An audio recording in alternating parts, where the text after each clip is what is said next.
Welcome to Managing Your Emotions During Turmoil.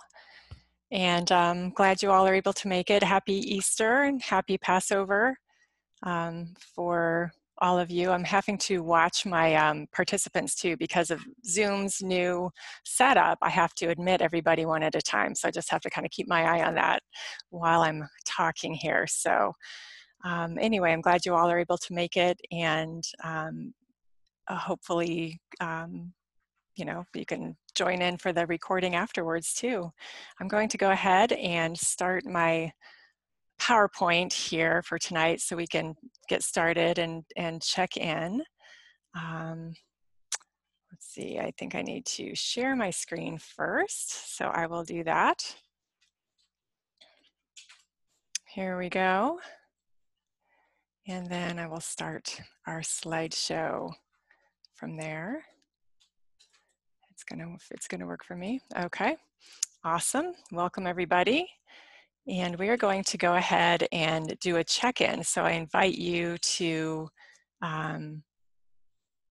just go ahead and join in the chat how this week has been different for you this week. This is our 4th webinar, which means our 3rd and a half week of being quarantined at home, sheltering at home.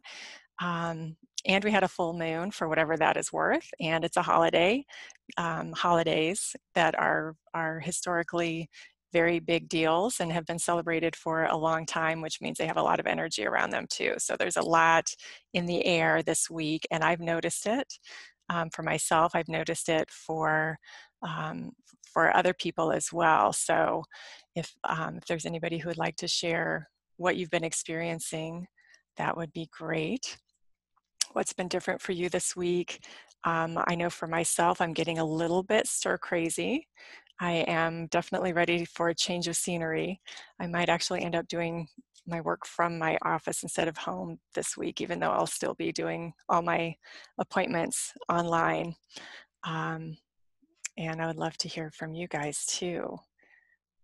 And what the most difficult situation you've had to manage this week. Maybe it's different than before. Than other weeks. Maybe things have kind of calmed down. Maybe you're easing into routine. And how have you been able to support yourself through your week this week? And what are you learning about yourself? That's always what it's about too.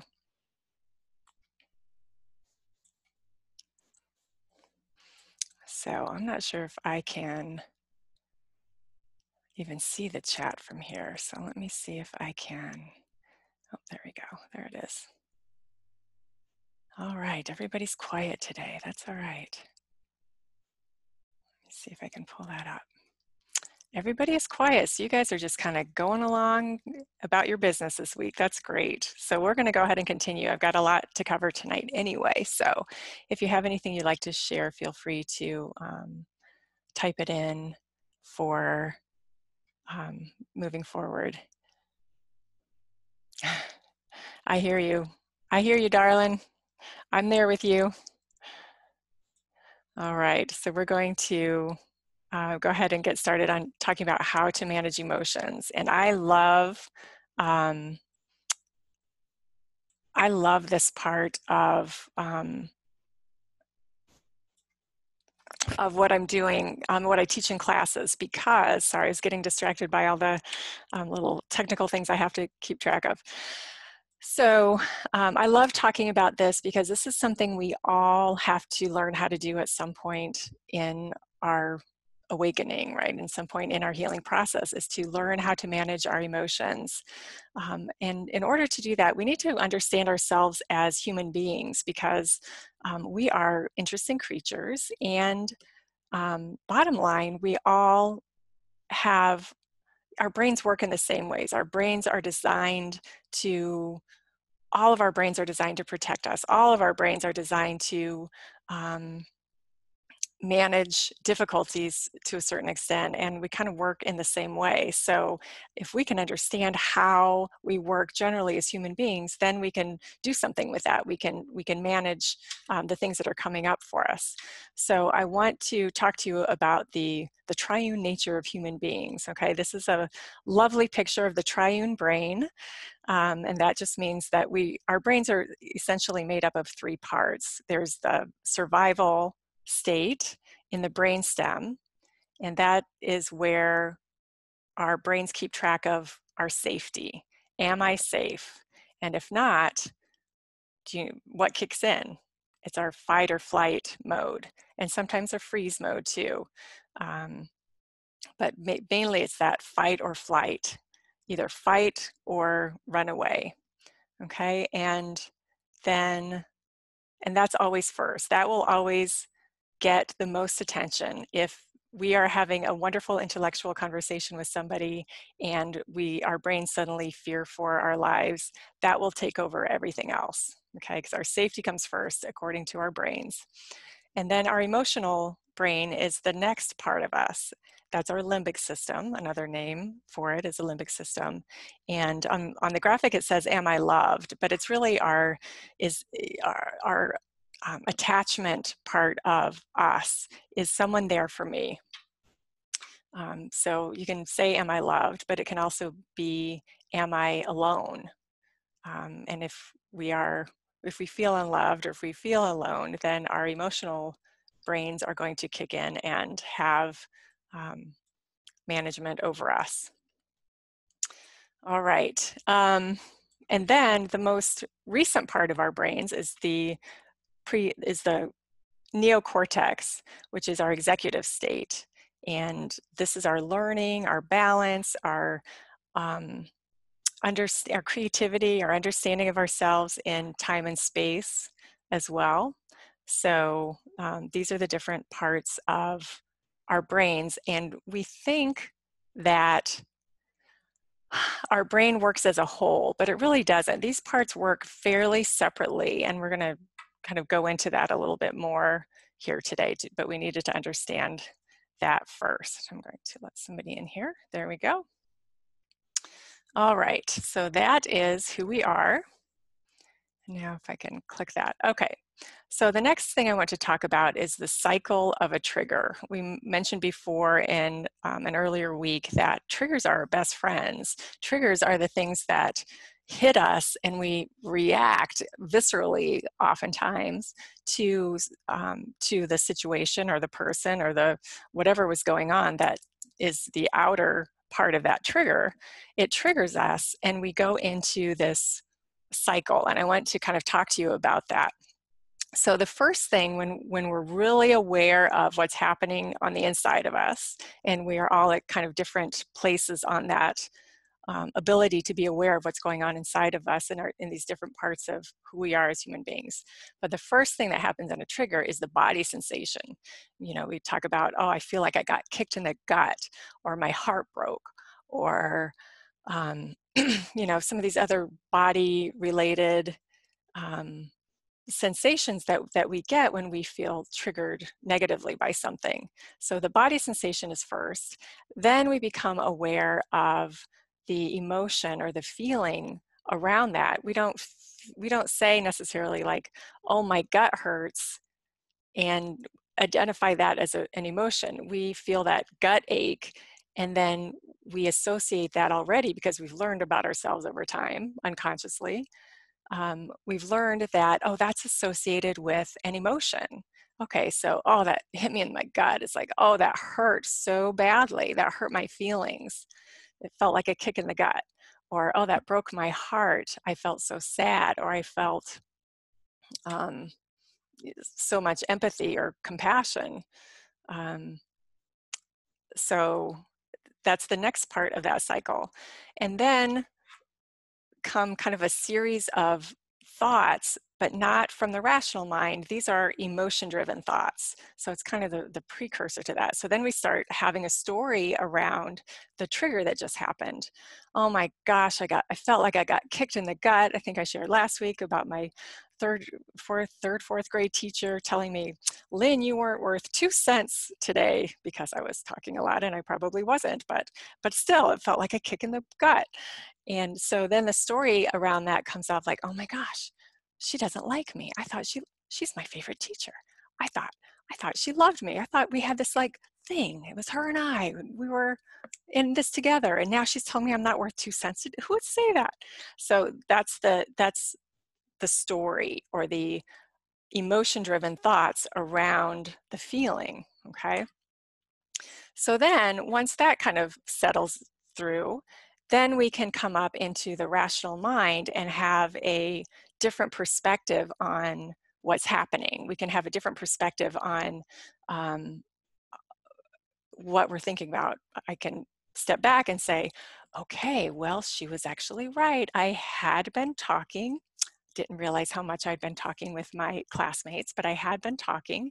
And so maybe she had a point. And maybe I wasn't able to say that in 4th grade because I was only 9, but I'm able to look back on that as an adult and be able to see, to kind of shift that understanding of that situation into my rational mind. And when I can do that, then I can have the perception shift. I can feel like, not that I'm a horrible student and I should never talk, or I should be afraid of getting in trouble with a teacher, but I can have a perception shift of like, oh wow, that really, that really hurt my feelings at the time, and it's understandable because I loved her so much, my teacher. And if I can look at it from her perspective, that I was likely driving her nuts, then I can go, okay, I can have some compassion for her, and that I can have empathy and look from her perspective and be able to see where she was coming from. So then I can have that perception shift and hold that experience differently. Okay, so that's kind of the ideal cycle of a trigger, because we get to a conclusion. So I want to go through each of these parts in the cycle, so that we can kind of dissect them and be more aware of them within ourselves. So if I can get my PowerPoint to cooperate. All right, so let's start with a body sensation. That body sensation takes awareness and attention to what's happening in our bodies. And that's a little more of an advanced awareness in our ability to be conscious, to be present with who we are and with our whole selves. So, because there are a lot of people who are not in touch with what's happening in their bodies, and that's okay. It doesn't mean that they're inept or anything, that there's anything wrong with that at all. It's just a practice. It's a practice of learning how to be in touch with the body. And if there's a lot of trauma in childhood, that can greatly affect this awareness. Because if a child experiences trauma, their mind-body system is going to automatically start protecting them from that experience. So we talked about dissociation a couple weeks ago, or last week, I guess. And, and dissociation helps to kind of protect us from the shock and the overwhelm of what's happening in the moment. So if a child is being physically abused, let's say, okay, so the mind-body system will create a way of kind of dissociating and disengaging from the pain. Or if it's an emotional pain, neglect or sexual abuse, or any kind of thing that is hurtful to a child, that mind-body system will start automatically wiring itself to remove its awareness from the painful places. So, so that is something. Those situations are situations in which somebody as an adult may not be so aware of what's happening in their bodies. But generally speaking, we can be, we can train ourselves to be listening to what's happening in the body, because emotions come through the body first. Because again, I'm going to bring up that picture of the triune brain again. The the sensations of a trigger come through the body first because it's hitting that brainstem, which is the part of our brain that's in charge of what's happening in the rest of our bodies. So, so those emotions will come through the body first, and in a bigger way with it when the trigger is hitting something deeper. So the deeper the storage that something in present day is hitting, the bigger the body response is going to be. And that's why we feel it in our bodies. That's what an anxiety attack is. That's what a panic attack is. And anything on that spectrum of not feeling safe emotionally or physically or any other way. And when that happens on that cycle, the body needs to be addressed first. We can't jump to the rational thought process in the cycle. We can try, but in order to be gentle and kind to ourselves, we need to address the body first, and the body needs to calm and be soothed, because what happens when something triggers that big is that the adrenaline starts pumping through the body, the cortisol and other stress hormones start pumping through the body, and so that flood is already happening. So we really need to wait it out and be gentle and patient with ourselves as that kind of clears out. I liken it to a puddle on the side of the road after a rainstorm, and you can walk up to that puddle and it can be really clear, but if you take a stick, like I used to love to do when I was a kid, I would take a stick and stir it all up, and all the dirt from the street will come up and cloud that little puddle. That's what happens. We can have a clear mind, but the minute that we get triggered, suddenly we are clouded with that brain chemistry that's trying to protect us from the trigger. It's trying to get away. It's trying to make us run or fight. So we need to address that body response first. All right. So how do we do that? We do that first by having compassion for what's happening. You know, when we're not aware of what's happening in our mind-body system as human beings, which is this process, we start judging what's happening on the inside. I shouldn't be feeling this way. I shouldn't be, I shouldn't have those thoughts. I shouldn't be feeling this. Oh, I hate it when this happens. This is so embarrassing, and on and on and on. We have all this judgment around what's happening, which just adds a completely unnecessary layer of reaction that we really don't need to be having, because the trigger response is plenty, you know, in my book anyway. So so that compassion is so important. So you can say something to yourself like, I just got triggered. Oh my gosh, okay. I don't know why I'm triggered. I would rather not be triggered, but I am being triggered. So I can feel it in my body. It's in my gut. It's in my heart. It's in my head, wherever you're feeling it in your body, and just notice it and let it be okay. Let it be okay. You can't do anything about it anyway. It's happened. So let it be okay, and commit to following through with the processing of that. So you can ground yourself when that's, you know, because if you've ever been triggered that strongly where your whole physical being is affected, you know there's not, it's hard to do anything in that moment. So to ground yourself and to help give yourself space really for that mud, that dirt of the brain chemistry to settle back down, you can breathe, you know, do some belly breath or that quick breath that we've learned. You can go for a walk. The body resource brain spotting that we did a couple of weeks ago, all help you just kind of give it time to settle. And, you know, it'll take a few minutes, and then you'll be okay. You can also ask, what am I feeling? And that starts moving things from your brainstem to a little higher up in the brain, because once we start asking ourselves, once we start observing and being outside of what's happening and able to look at it and evaluate it a little bit, not judge it, but evaluate it, understand it, then we are moving our way up from that survival mode up towards the rational brain. We're not totally there yet, but we're moving our way up towards it. So, which brings us to our next part of the cycle, which is the emotional, what is the emotion I'm feeling, the emotional state. Okay, so when we can feel like our bodies are going to let us do a little bit of thinking, then again, more compassion. We try not to judge what's happening, no matter how irrational it seems. So our next question is, what am I feeling? What is the emotion I'm feeling? In neuroscience, we say name it to tame it. If we can name the emotion that we're feeling, suddenly it's something we can observe rather than something that has completely taken over our mind-body system, which is usually what it feels like.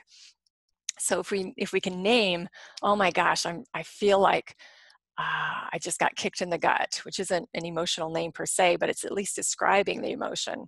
Or we can say, oh, wow, I feel just really hurt right now, or really angry right now, or, oh my gosh, I just feel like I'm in so much grief right now. And I'm trying to think of like all the different responses that we can be having in a pandemic, and what is it pushing on us right now, our mortality, and then other, the fear of loss, or the experience of loss, or, the actual experience of loss, or anger at how things are being handled, or whatever it is that you're feeling, and to be able to say, what is it that I'm feeling? So name it to tame it. And then the second part of that is, what is the emotion saying? And this is addressing the emotion-driven thinking. What's the story behind this emotion?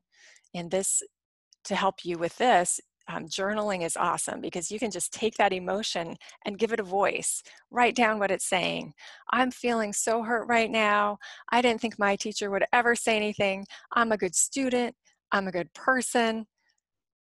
Okay, maybe I was talking a lot and excessively and loudly, but I'm still a good student and a good person, and, but just let it have its voice. Or you can talk to somebody, say it out loud, just tell somebody, hey, I just need you to listen. I need to just kind of word vomit right now. I don't want you to do anything about it.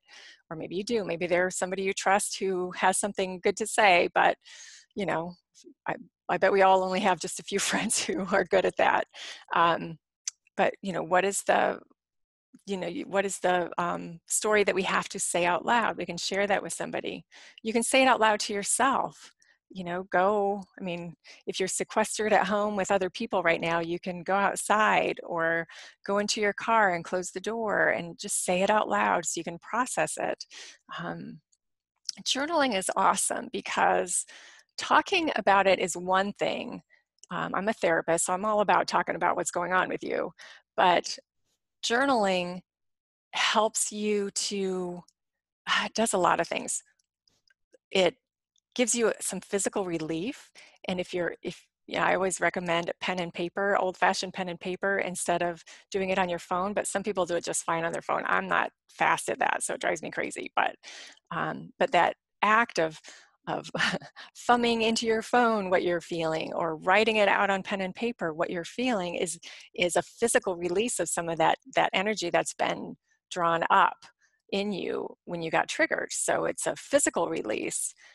But also, when you write down the story around the emotion, you're able to evaluate it better, because suddenly it's not just going, every which way in your head and your body, but it is, but you're writing it down, and the act of writing is putting you in a higher part of your brain already. And then as you're seeing it, and you can go back and read it later, but even as you're formulating the words and writing them down, you're seeing them and you're reading them while you're seeing them, which is putting you into that higher part of your brain as well. So journaling is covering a lot of bases. It's a very efficient way to help you figure out what your solution will eventually be. And this is being a good friend to yourself. This is you listening to you, giving yourself permission to look at that emotional reaction, no matter how irrational it seems or feels, no matter how much you would really rather not be feeling that. That is being a good friend to yourself, allowing yourself that space. Very important. And look, so we've done two things right now. We've looked at the body sensation. Well, we've done three things, right? We've labeled the emotion and we've listened to its story. We're halfway through the cycle already. That's not so hard, right? A little compassion, a little bit of listening, a little bit of space, leave the judgment at the door, and you're halfway there. All right. All right, so now we are in the rational thinking. Feel free to jot any questions in the chat too, if any come up for you, so as we go here. So our rational thinking part of this equation. So as you're writing, as you're getting out, as you're being willing to listen to the story around the emotion, that is slowly, slowly lifting you into that higher part of the brain. The rational part of the brain, they call it executive state here. It's called the neocortex. The prefrontal cortex is in kind of like this top part of your head, and that's our rational thought, our logic, our organization, that executive functioning part of the brain. And so it's moving up from that survival up to our rational thought process that we can do as human beings when we choose to. And that's where we can find our solution. That's where we can find what is happening now in real time versus what's getting triggered from the past. So what's a new perception I can take that will be calming to me is a question you can ask yourself. What new perception can I hold that will help me feel better about what I'm getting triggered by? Journal your options, talk through them. Another question to ask yourself is, what is in my control to do or to say or to change, if anything? And a lot of times there's nothing for us to do, but the validation of ourselves, being that good friend to ourselves, is often enough. It's often like, oh, well, of course my 9-year-old self felt hurt that her favorite teacher insulted her and got after her for talking in class. Of course she felt hurt by that. She's 9, you know, come on. And so then we're able to say, well, there's nothing for me to do about it. I'm not going to go back and confront her. You know, I'm not even sure she's still alive at this point, but what I can do is maybe I need to forgive her. Maybe it's enough just to see it from her perspective now that I'm an adult and can see it from her perspective. But this is a point where we go, okay, what can I do about this? Here's my story. What can I do about it? What do I need to do about it? And that happens in our rational thinking. And when we can do that, that's when the shift can take place from being an unprocessed part of us to having a solution which changes how our mind-body system holds it. It really does change the neurology of what's happening inside of us because we're holding it differently. And when I wasn't really going to talk about this, but when emotional pieces are stuck within us, there's neural energy, if you will, maintaining that unprocessed experience. And so that energy is being used to maintain that even if we're unconscious of it. So when we're able to take that trigger and embrace it and go, okay, what do I need to see from this? What do I need to learn from this? What's mine to see or do or say or let go of? Then we're freeing up a lot of energy in our mind-body system that was used to maintain that unprocessed piece and can be now used for clarity and for creativity and more constructive things in our world. So that's a lot of good value to come into our program here. All right. All right, so where does freeze come in along with fight or flight? So freeze, this is a whole different class, I think. So our nervous system is it's so amazing. It really is amazing. So freeze comes in where our body, our brain decides in a microsecond, our brain decides that there's nothing I can do. I can't run, I can't fight, so I'm going to shut down. And freeze is a form of shutdown. You know, you think of in the wild, there are animals who play dead. And so maybe I was at a webinar one time and they were talking about this, and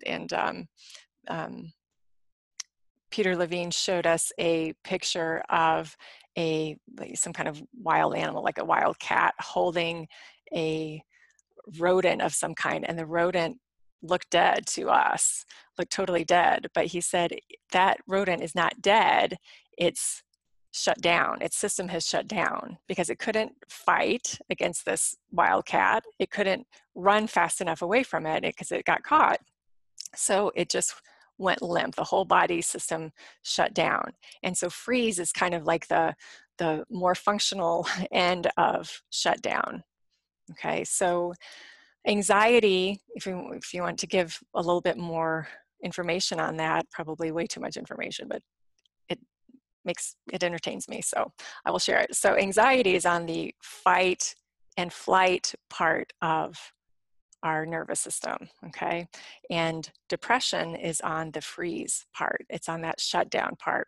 You know, that's, I feel hopeless. I can't do anything.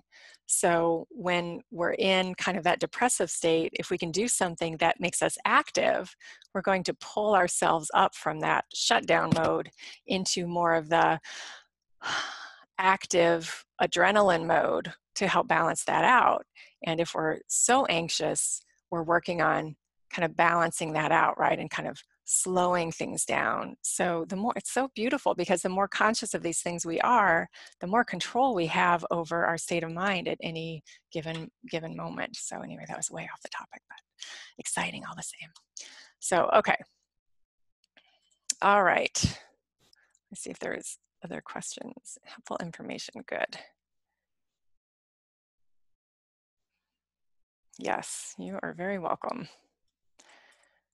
Good information. Okay, so I've been talking about the spiritual thermometer for the last several weeks, and I just wanted to show you a little bit why I love the spiritual thermometer so much. So I have our brain that we've been looking at this time next to that spiritual thermometer, and if you see that 5, which is kind of our neutral zone, is hitting right as the emotional brain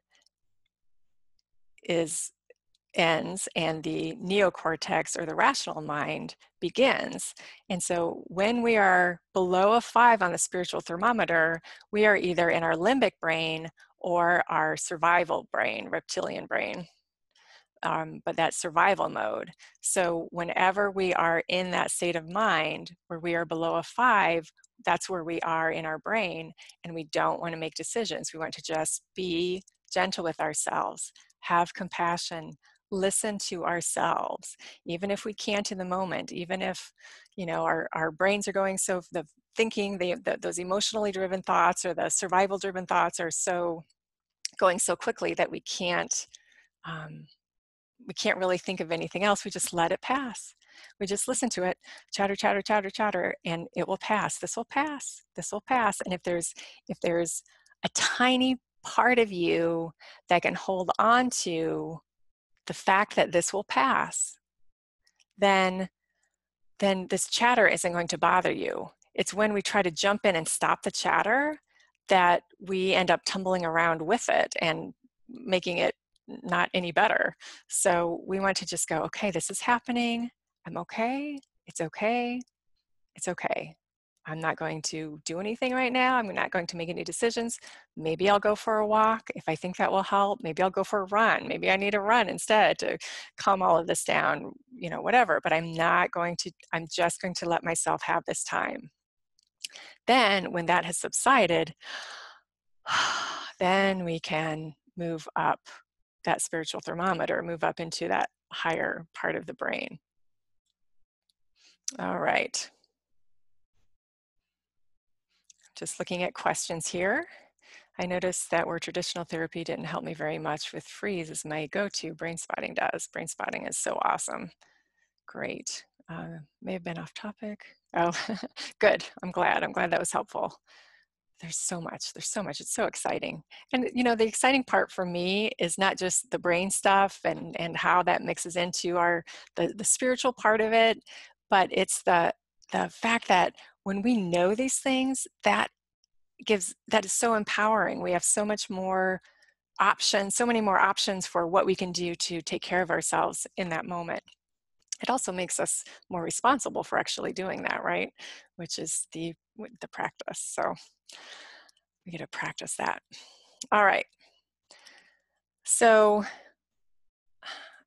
this is a process that a friend of mine taught me years ago that I've adjusted over the years, you know, working with clients with this process and kind of simplifying it, massaging it a little bit so that it makes more sense than the way that I learned it.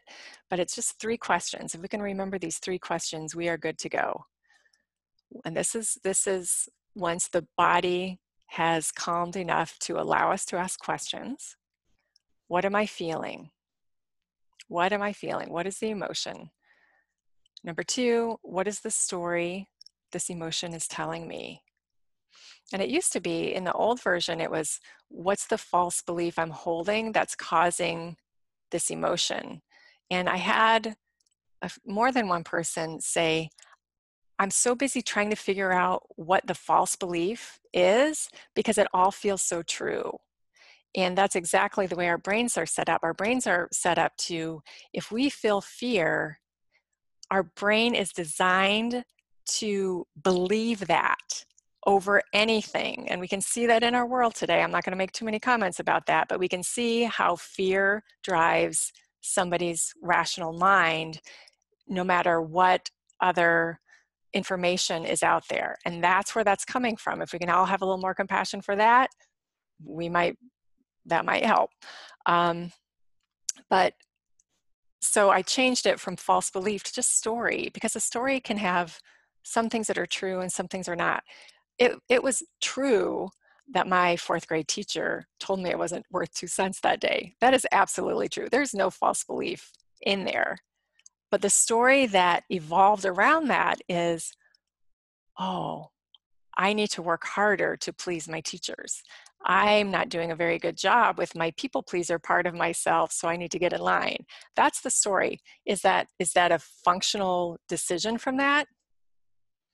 There's probably times it worked really well, and there are probably times it worked against me, but it is what it is, right? So we have an experience, and then we create a story around that experience. We have an experience and a reaction, and then we have a story around that experience and reaction.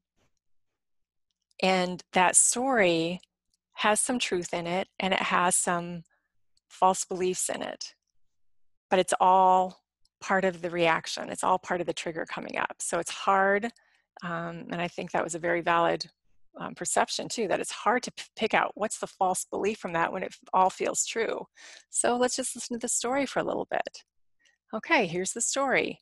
And then once we hear the story, what is a new perception or action I can take that will be calming to me? What's in my control? What's in my control? What can I do? What's mine to do? Or how can I shift how I'm looking at this so that I can let it go?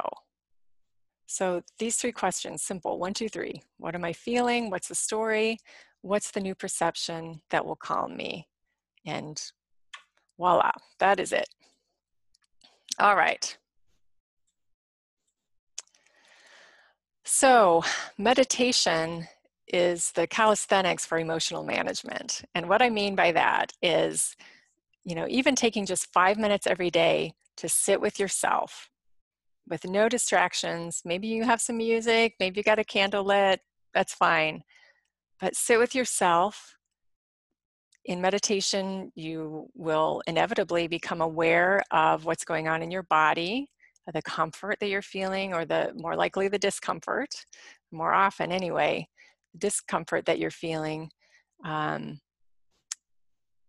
you know, and just being aware of that.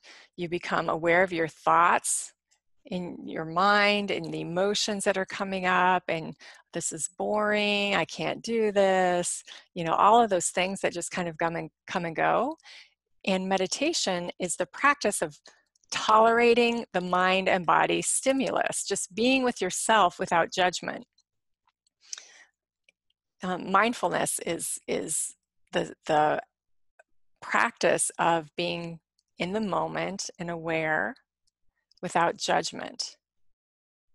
And my meditation is what helps you practice that. So when you do get triggered, you have been practicing being aware of what's happening in your mind-body system, and you're a little bit higher on that spiritual thermometer than you would be if you weren't practicing that meditation. The trigger comes up, you still feel it. Meditation doesn't make things go away without your awareness. Well, sometimes it does. I'll get to that in a minute, but it's the exercise, it's the strengthening exercise of that observer self that allows you to manage triggers better. And it's a practice. So in our awakening, in our becoming more aware of who we are, there are going to be things that we need to work on, and there are going to be things that we don't. So in meditation, it kind of lifts us up out of the things that we really don't need to be worried about. And at the same time, it starts making us over time be more acutely aware of what our mind-body system wants to heal, and it has to be known to be healed. So there's this kind of this misunderstanding about meditation that it's all about just stilling your mind and not having any thoughts ever. And that's fine if you have a meditation like that, that's great. But what that does, that stillness does, is it makes room and safety for the unprocessed stuff to come to the surface. So I used to joke with a friend of mine, when I would have a good meditation, I'd be like, oh God, I had a wonderful meditation, now my crap's gonna come up, you know, and that's exactly the purpose of it. But with all that crap coming up, I've been prepared to handle it too. So it's a dynamic movement. There's a higher purpose to meditation than just sitting there quietly with a still mind. Still mind is great, but it doesn't do you any good if you're not becoming more aware of the unprocessed places that want to be healed. And you will be. You can maybe go for 10 years and all you do is still your mind, but that's because you're preparing, you're honing yourself for that healing Olympics of when the stuff starts coming up. So meditation is very important. So we're going to have a little bit of meditation time, but I just want to ask if there's any questions at this point.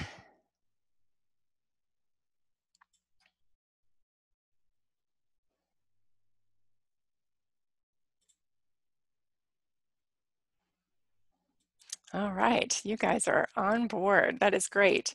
You can always email me with questions that come up for you. This will be, all this will be sent out, will be sent out when the recording comes out. You'll have all of this as well. So you'll be able to look back over these things too. So, all right, so I'm going to see if I can get some pictures up here. All right, so let's take some meditation time. We're just going to do a little bit of mindfulness, being aware of the mind-body system. I invite you to get comfortable in your home space. Let's start off with our quick breath, which is actually designed to align everything so that we slow down. So it's kind of a funny name for it, but it does it quickly. So there you go. So I invite you to breathe in to your count of 4 and then breathe out to your count of 4. And just keep doing that for a few minutes.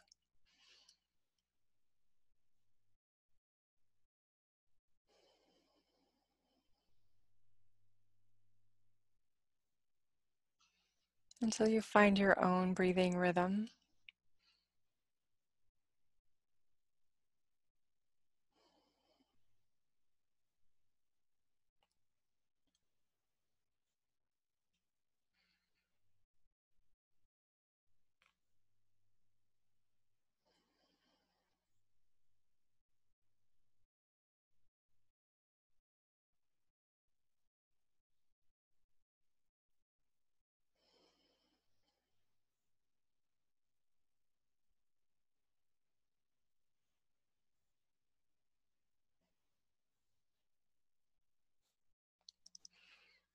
And let your breathing fall into a rate that feels natural, where you don't even have to think about it.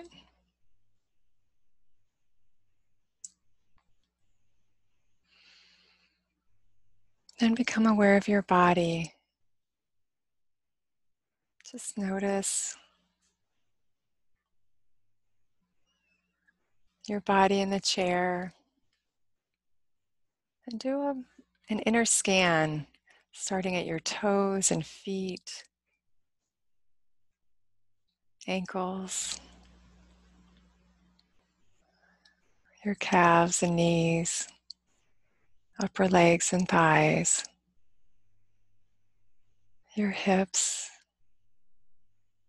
and lower abdominal area,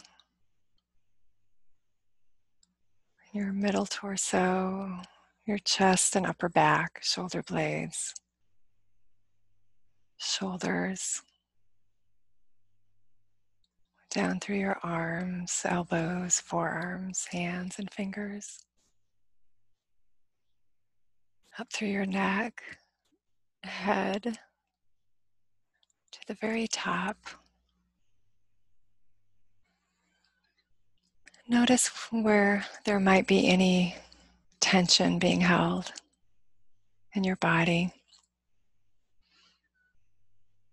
And just go to that body part and just notice it with compassion. Notice the tension and just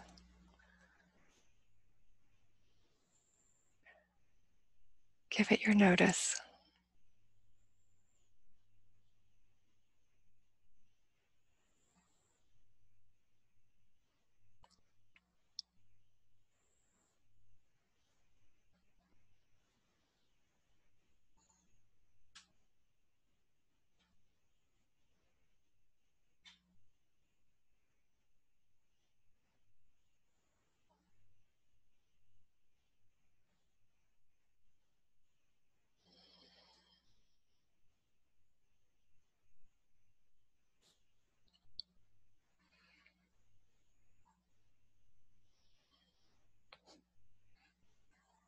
And when you feel your body tension, any that might be there, is at a place where it can relax and rest, at least a little bit.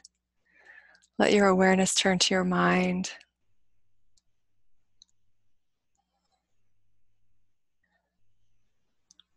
Just notice any thoughts, rational or emotive, that might be going through your mind. Just let them be. Practice noticing them without jumping into a conversation with them. Noticing without engaging.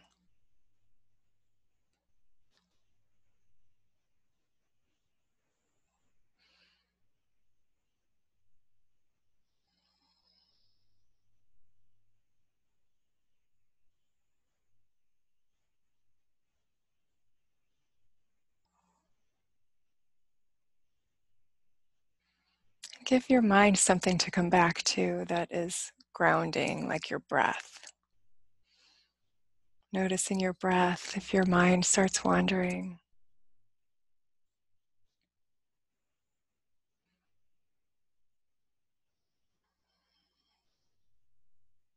using a word or statement to bring you back, like peace, peace, peace.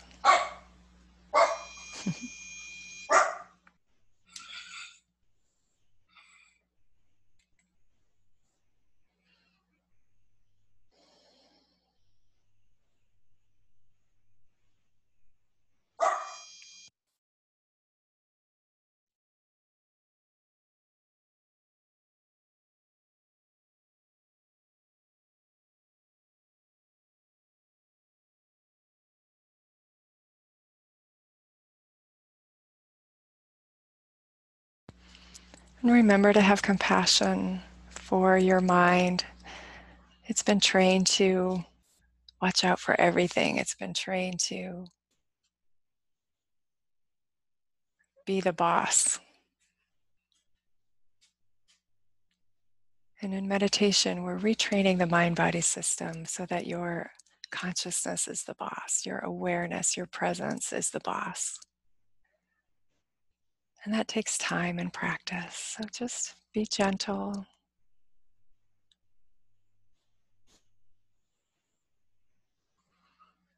As you notice any thoughts, just gently bring your attention back to your breath or your word.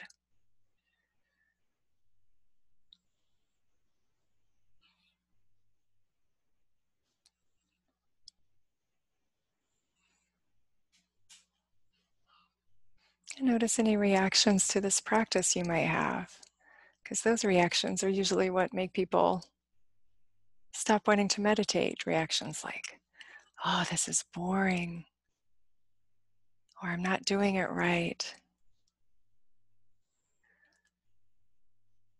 or I don't like what's coming up in my mind. And then just notice those reactions with compassion.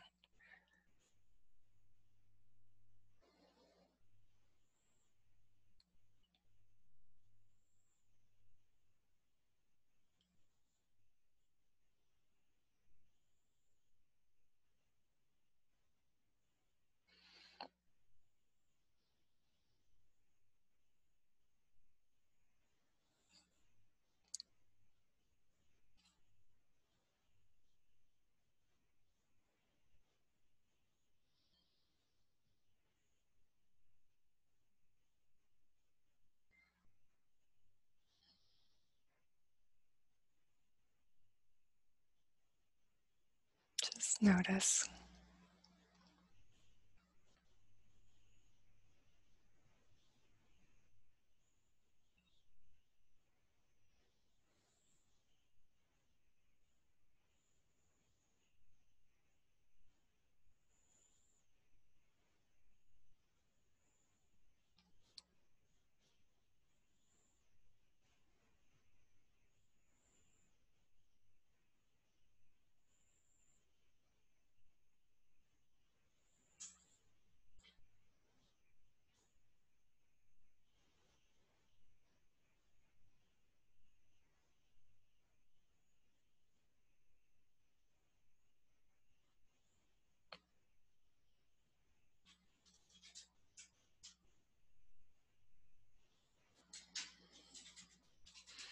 And now we're going to bring our presence back to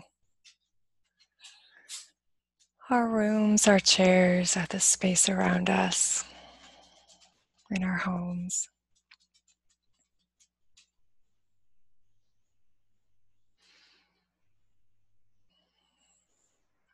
And feel your body in your chair, your feet on the floor or resting on something, wherever they are. Just notice that. Notice the air around you.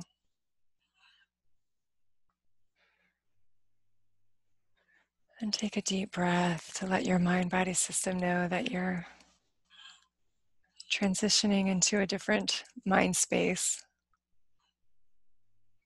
And when you're ready, open your eyes.